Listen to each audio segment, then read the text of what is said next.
Hello guys, welcome back to another video. Now this will be my review for the horror movie. I guess it's not really a horror movie, but 12-Hour Shift. This came out in 2020 and I recently just watched this. And this was the winner of the both polls I put out.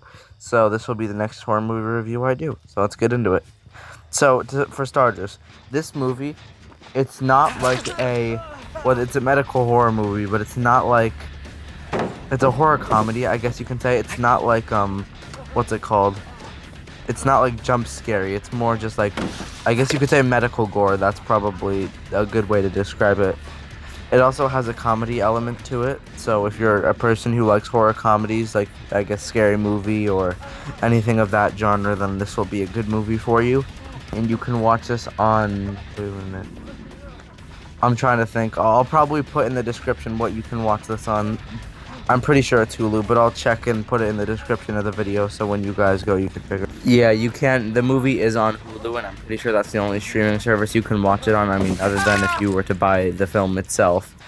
But yeah, that's where the movie's on, and I will be doing a spoiler and non-spoiler section, just like how I did the Hellraiser review, and I see that you guys seem to like that one, so hopefully that I can keep doing more movie reviews. So far, I'm gonna stay with the horror genre for now, because that is a genre, the genre that I'm most passionate about. But so far, so good. Yeah. So this movie, it's a good movie. It has good acting. I'll say this without getting too much into spoilers, but yeah, the movie's good. The effects are nice. Score is something that confused me because, in my opinion, it didn't really. I guess it did fit. The score did fit on a few scenes, but this movie, it just made it feel really weird for me. I don't know why. Probably just because I'm not expecting that. I'm not one for. I haven't seen a lot of horror comedies, so that's probably why this movie seemed off to me. That would probably be a good explanation. But yeah, so that was good. The characters I thought were very well written. The main character, Mandy, I think that's her name. Yeah, that's her name. She's a person that you can kind of sympathize with, and like you can feel how the character acts in the movie, and it makes sense for her to be acting that way, and all the supporting characters as well. And probably my favorite character was probably the cop. He was either that or David Arquette's character. But a lot of the characters in this movie were very well written and very well acted too. I should say that. I'll give credit to everyone. I don't know the names of the actors. Sorry about that. But now we will get into the spoiler section of the movie, or plot-wise, I guess you can say, plot summary. So, if you want, you can go and watch the movie on Hulu and then come back and watch the spoiler section of it. But if you haven't watched the movie, then go and watch it. It's a good movie. It's a good time. Okay, now to the spoiler section of the movie for the people that are still here. So, the movie starts with, we already talked about one of the characters, Mandy. She is a nurse, I think. I'm pretty sure. I'm sorry, it was someone specific role, but she's working at a hospital, right? And her cousin, named Regina, they are both working together to sell organs to these, I don't want to say they aren't drug dealers, but they're just this like group of people that need organs and stuff like that, and Mandy gets money off of it. It's basically just like some side operation that is very illegal, and a few other people in the hospital are in on it, and we're working together for that.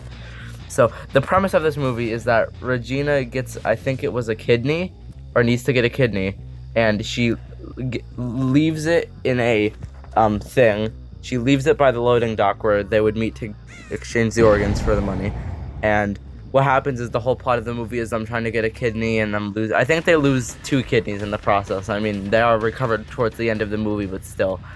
Also, one funny detail I liked in how it kept getting brought up in the movie was the fact how Regina used, like, what was it called? She used sodas from the vending machine by the loading dock to put in there to keep them cold. I don't know why, that just felt very specific and also a very funny like sort of plot point thing. And so they get the kidneys, and they pick multiple different people that they try to get kidneys. And also another thing is that Regina's character is written very well, as she is very idiotic, I guess you could use to describe her character. Because she decides to try to get a kidney from a person on dialysis, which, if you don't know, dialysis, I'm pretty sure in the movie says it means that their kidneys were messed up already. so the kidneys wouldn't have been good to grab anyways. Yes, I know, that made me kind of laugh out loud a little bit with that one. Yeah, and then another character in here is David Arquette. He is playing a serial killer in this movie. And David Arquette from the Scream series is playing a serial killer in this movie. And he is also in the hospital at this time. And he breaks out and tries to get the... And I think he was once considered to be... they were trying to get a kidney from him, but he wakes up and... Yeah. So that happens. Chaos ensues. The cop character...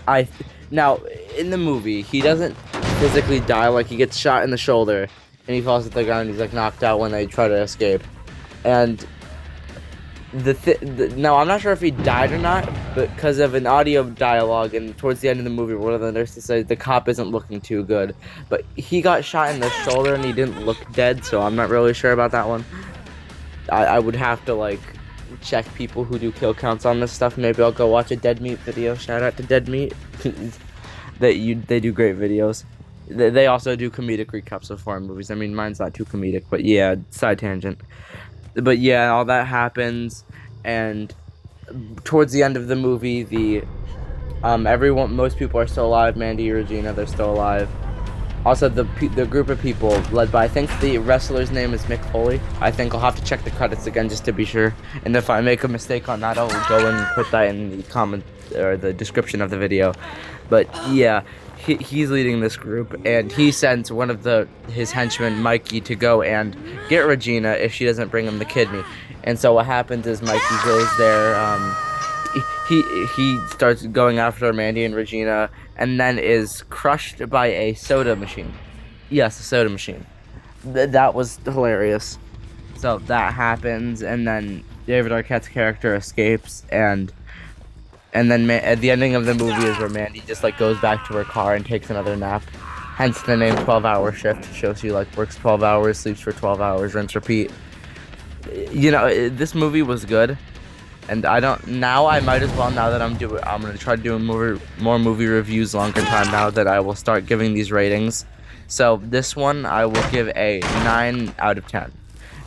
The only reason it's not 10 out of 10 was because the score kind of confused me off a little, but it was, in parts it was good, other parts it wasn't. So that will wrap it up for this video. Make sure to like and subscribe and ring that notification bell. Help me to get to 1,000 subscribers, because I did talk about how I'd say Steve Harrington 1,000 times, and as well as wearing the Among Us costume. So if you guys want me to do that, then I guess click that subscribe button. But until then, I'll see you guys in the next video.